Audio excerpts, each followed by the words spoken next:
فكر كان قلدن وددك أصل كيسي لو دغاي اسكولada iyo masaajida qaarkood oo kutuba lagu akhrin dhowr marna waa loo sheegay nimanka aaminsan waxa la fikirkan cudurka halkaan ka yimid kulankii waliba hore culimadu aad bay uga hadleen sanadii hore fikirkan halkaan ka socda fikirkan marka hore asaga cirib gooy adinka raggan soo saaray adinka u sheegay qofkaan inuu san islaam ahayn qofkaani in uu maaratay waxa weeye uu yahay qof aan islaam ahayn oo dhiigiisu ku banaayay wana been يعني waxa weeyaan aniga hadda subxadan haduu ugu arko qofku u malay gaal inaan ahay yani mabda qaladkiisa horta halkaas ka bilaabato mabda waxa ka soo bilaabeen hadda qofkan tusbax ku aragto waa gaal haduu salliga nabiga akhrinayo waa gaal haduu tawxiid akhrinayo waa gaal haduu nabigi amaano oo rabbi salli ala habiib oo yira waa marka hore qalad halkaas ka soo bilowday dadka nimankii sidaa u qalday wali ayagii naftu masaajidii jooga istawu oo kuuleeyahay kan markuu qarax sameeyna kaasna istawu kuuleeyahay marka waxa la rabaa in la iswaafajiyo oo Soomaalidu ay ogaato mabda'an khaldan ayadoon qof la xasdaa jirin oo qof la dacaayideeha jirin markaan rabno inaan kulligeen wada daawoono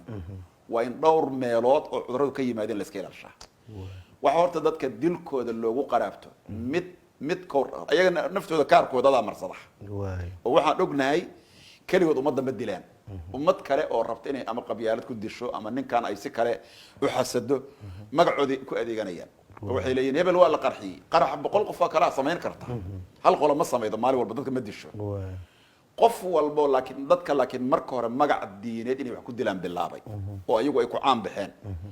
magac diineed in wax lagu dilo lama ogola diintu ceeb ma leh nabigeena kaleey salaatu wasalaam diinta ilaahay noogu soo dhiibay waa diin nabadgelyo ودين أن كو أقولين حتى قفك إناد وح يركش يكتو سكنا فينا دشيء وحكومة دي فكرتيت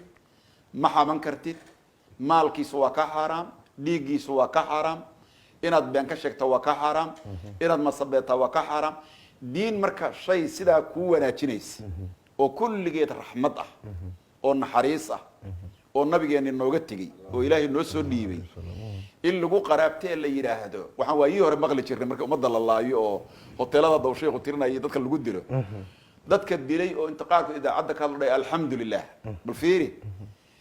إسقبان ما يسو إلها أمها تنقيا أنت قف مسلم ديجي سيدا شهدنا إلهي أمها تنقى بالفيري الدم بجاس قفك وحاله يراهده إلها التوبة كنا سجود دم بابيه وحول مديا هي كالمستهزئ بربي قف إلهي كل عيار يولا مديا وإلهي كل شيء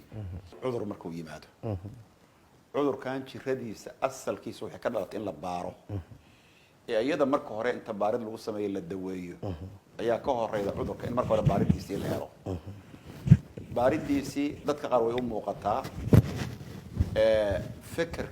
أصل كيسي وحكى صوب الله وضي فكر قلدان ودينان وقلدان وقف كان سيدا أنا وحد دينان ويوقع شيء يقف كأنه دليل وشنا أو سوكير يسكوها يستا بعد ما أيضا إلى هذا ومن يقتل مؤمنا متعمدا فجزاؤه جهنم أصونه جهنم قال اسكوها يستا خالدا فيها اسكوها يستا وغضب الله عليه اسكوها يستا ولعنه إن يكون عيد أمها يستا وأعد له عذابا عظيما شنطان قضب أيضا شيء يسو ما بيقصيان بكليه أنا وقف كان عندي مسلم بماهم marka fikir kan qaldan oo dadka asalkiisi lagu dhigayo iskuulada iyo masaajida qaarkood oo kutuba lagu akhrin dhowr marna waa loo sheegay nimanka aaminsan waxa la fikirkan cudurka halkaan ka yimid kulankii waliba hore culimadu aad bay uga hadleen sanadii hore fikirkan halkaan ka socda fikirkan marka hore asaga cirib gooy adinka raggan soo saaray adinka u sheegay qofkaan inuu san islaam ahayn qofkaani in uu maaratay waxa weeye uu yahay qof aan islaam ahayn oo dhiigiisu ku banaayay wana been yani waxa weeyaan aniga hadda subxadan haduu ugu arko qofku u malay gaal inaan ahay yani mabda qaladkiisa horta halkaas ka bilaabato mabda waxa ka soo bilaabeen hadda qofkan tusbax ku aragto waa gaal haduu salliga nabiga akhrinayo waa gaal haduu tawxiid akhrinayo waa gaal haduu nabigi amaano oo rabbi salli ala habiib oo yira waa marka hore qalad halkaas ka soo bilowday dadka nimankii sidaa u qalday wali ayagii naftu masaajidii jooga istawu oo kuuleeyahay kan markuu qarax sameeyna kaasna istawu kuuleeyahay marka waxaa la rabaa in la iswaafajiyo oo Soomaalidu ay ogaato mabda'an khaldan ayadoon qof la xasdaa jirin oo qof la dacaayideeha jirin markaan rabno inaan kulligeen wada daawoono waa in dhowr meelood oo cuduradu ka yimaadeen la iska ilaashaa waxa horta dadka dilkooda loogu qaraabto mid koor ayaga naftooda kaarkooda marsada oo waxaan ognahay kaligood ummadda ma dilaan ummad kale oo rabta inay ama qabyaalad ku disho ama ninkan ay si kale u xasado magacoodii ku adeeganayaan waxay leeyihiin hebel waa la qarxiyay qarax 100 qof kala sameyn karta hal qolo ma sameeydo maalin walba dadka ma disho qof walbo laakiin marka hore magac diineed inay wax ku dilaan bilaabay oo ayagu ay ku caan baxeen magac diineed in wax lagu dilo lama ogola diintu ceeb ma leh nabigeena calayhi salaatu wasalaam diinta ilaahay noogu soo dhiibay waa diin nabadgelyo ah waa diin aan ku ogolayn xataa qofka inaad wax yar ka sheegto iska dhaaf inaad dishiyeen wax kuma dhifa kartid ma xaman kartid maalkiisu waa ka xaraam dhiigiisu waa ka xaraam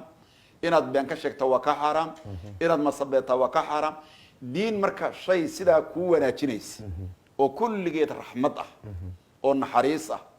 oo nabigeena nooga tagay oo ilaahay noo soo dhiibay in lagu qaraabtay la yiraahdo waxaan waayii hore maqli jirnay marka ummadda la laayo oo hoteelada dawsheequ tirinayay dadka lagu dilo dadka dilay oo intiqaalku idaacada ka hadlay alxamdulillah bal fiiri isqaban mayso ilaahan mahadnaqaya inta qof muslim dhiigiisa daashadan ilaahay uga mahadnaqa bal fiiri dambigaas qofka waxaa la yiraahda ilaahan u tooba keen asagoo dambaabaya wuxuu la mid yahay kal mustaasi bi rabbi qof ilaahay ku ciyaarayo la mid yahay oo ilaahay ku jeesay